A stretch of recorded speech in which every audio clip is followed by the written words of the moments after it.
Welcome to Divine Timing Meditations. This is a verse from the Tao Te Ching. Please refer to the description box below to learn more about the Tao Te Ching and how to incorporate it into your daily life. The relaxing music here will continue for a few minutes after the verse is read aloud.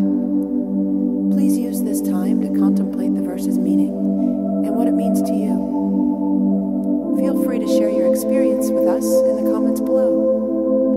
And while you're here, please subscribe to our channel to get notified about all of our self-discovery content. Now let's begin.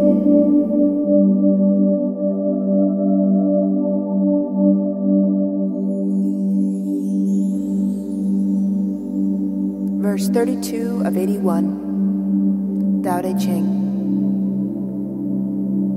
The way eternal has no name.